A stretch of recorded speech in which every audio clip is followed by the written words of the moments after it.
या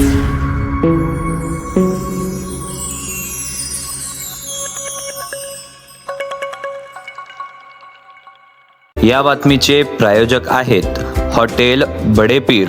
यांच्याकडे बिर्याणी फक्त 60 रुपयात, तहारी फक्त 50 रुपयात, चिकन 65 बोनलेस दर शुक्रवारी 1 किलो फक्त 300 रुपयात व शुक्रवारी स्पेशल दालचा खाना आणि खिचडा देखील उपलब्ध आहे, ते पण देखील फक्त 50 रुपयात।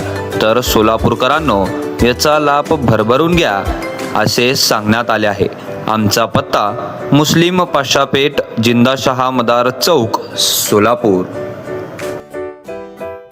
नमस्कार, मी कबीर शेख आणि आपण पाहत आहात इंडियन टाइम्स न्यूज। सध्या सोलापूर शहरात महानगरपालिका निवडणुकीच्या पार्श्वभूमीवर सर्व राजकीय पक्ष आपापल्या ताकद दाखवण्यासाठी मैदानात उतरत आहेत। अशातच प्रभाग क्रमांक 20 हे खूप चर्चेचा विषय ठरत आहे।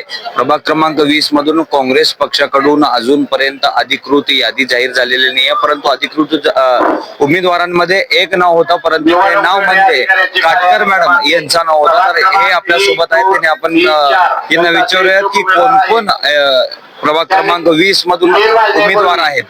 तर साहेब, काँग्रेस पक्षाकडून एक यादी आली होती उमेदवारांची, त्यामध्ये प्रभाग क्रमांक 20 मधून अनुराधा काटकर या नावाचा समावेश होता। तर अजून 3 कोण आहेत? एकंदरीत अशी चर्चा आहे की बाबा मिस्त्री त्यामध्ये आहेत, आणखीन मरहूम जब्बार शेख यांचे चिरंजीव अझहर शेख देखील त्या ठिकाणी आहेत। तर हे स्पष्ट आहे का? आहे। यामध्ये प्रभाग 20 मध्ये पहिल्या 20 उमेदवारांची यादी जाहीर झाली, त्यामध्ये अनुराधा काटकर यांचं नाव होतं आणि आमचे मागचे नगरसेवक आहेत, म्हणजे सोबत असणारे ज्येष्ठ नगरसेवक बाबा मिस्त्री, हे पण निवडणुकी रिंगणात आहेत। काही कारणास्तव ते अद्यापपर्यंत त्यांनी म्हणजे भरायचं फॉर्म नाही भरायचं, थांबायचं नाही थांबायचं त्यांचं सुरू होतं, पण त्यांनी फॉर्म घेतलेला आहे, फॉर्म भरलेला आहे। आता एबी फॉर्म पक्षाकडून पण तयार आहे। आता त्यांची भूमिका काय येते ते आज संध्याकाळपर्यंत आपल्याला एबी फॉर्म भरतात नाही भरतात ते स्पष्ट होईल।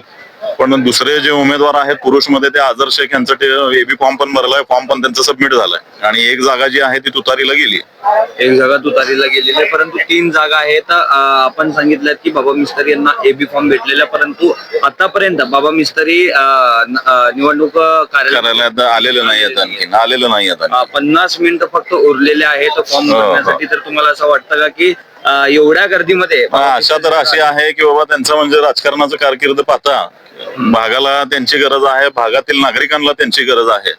तर बाबा मिस्त्री यांनी कोणासाठी नाही तर नाही जनतेसाठी तर निवडणुकीच्या रिंगणात उतरणं गरजेचं आहे, कारण जनता जनार्दन त्यांच्याकडे कौल आहे। भागात मुस्लिम वर्ग मोठ्या प्रमाणात आहे, जो की बाबा मिस्त्रीच्या पाठीशी उभा आहे। आमदारकीला पण त्यांना ह्याच्या पाठीमागे बघितली तर मतं चांगल्या प्रकारे पडलेली आहेत 2 वेळा उभारल्यानंतर, पण त्या मानानं त्यांच्या समोर नगरसेवक इलेक्शन हे काहीच नाहीये। परंतु कालांतराने जर 50 मिनिटात बाबा मिस्त्री या निवडणुकी कार्यालयामध्ये आले नाहीत तर एबी फॉर्म त्यांचा कॅन्सल होऊ शकतो। तर दुसरा कॅन्डिडेट पण त्या ठिकाणी अद्याप म्हणजे आम्हाला त्यांच्या नावाची चर्चा आहे, आणखीन दुसरं नाव मग पक्ष कोणाला सुचवेल सांगता येणार नाही, कारण अधिकृत अशी माहिती आपल्याकडे नाहीये, तर म्हणजे चुकीचं बोलणं वावगं ठरेल।